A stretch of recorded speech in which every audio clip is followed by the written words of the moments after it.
Even Jesus can't do anything to you if you are weak, if you are untalented, if you are unskillful, if you are incapable. If even Jesus can't do anything to you. This is what the Bible says clearly. Ephesians 3:20 it clearly says. If you are weak, if you are untalented, if you are unskillful, even Jesus can't do anything to you. So I would say to everyone one who is watching this video, make yourself powerful as you can. Make yourself capable as you can. Make yourself talented as you can. Make yourself wise as you can. Because even Jesus can't do anything to you if you are weak, if you are untalented, if you are unskillful. ସ୍ୱୟଂ ପରମେଶ୍ୱର ସ୍ୱୟଂ ଯୀଶୁ ମଧ୍ୟ ଆପଣଙ୍କର ଜୀବନରେ କିଛି ମଧ୍ୟ କରିବ ନାହିଁ ବା କିଛି ମଧ୍ୟ ଦେବ ନାହିଁ ଯଦି ଆପଣମାନଙ୍କ ପାଖରେ ଯୋଗ୍ୟତା ନାହିଁ, ଦକ୍ଷତା ନାହିଁ, ପ୍ରତିଭା ନାହିଁ, ଯଦି ଆପଣଙ୍କର ଟ୍ୟାଲେଣ୍ଟ ନାହିଁ।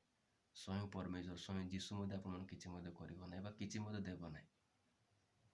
ବାଇବେଲ କହୁଛି ଏଫେସୀୟ 3:20 ପଦରେ। ତ ମୁଁ ଆପଣଙ୍କୁ ଏତିକି କହିବା ପାଇଁ ଚାହୁଁଛି ଯେତିକି ପାରୁଛ ସେତିକି ନିଜକୁ ଟ୍ୟାଲେଣ୍ଟେଡ୍ ବନାଅ, ଯେତିକି ପାରୁଛ ସେତିକି ନିଜକୁ ବୁଦ୍ଧିମାନ ବନାଅ, ଯେତିକି ପାରୁଛ ସେତିକି ନିଜକୁ ଯୋଗ୍ୟତା ବନାଅ, ନିଜକୁ ଦକ୍ଷତାଶୀଳ ବନାଅ, ନିଜକୁ ପ୍ରତିଭାଶୀଳ ବନାଅ, ଯେତିକି ପାରୁଛ ସେତିକି।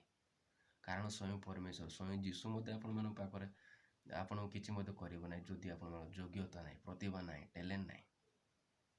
ଯୀଶୁ ମଧ୍ୟ ଆପଣଙ୍କ ଜୀବନ କିଛି ମଧ୍ୟ ଦେବ ନାହିଁ। ଏହି ସତ୍ୟ କଥାକୁ ଜାଣି ରଖନ୍ତୁ।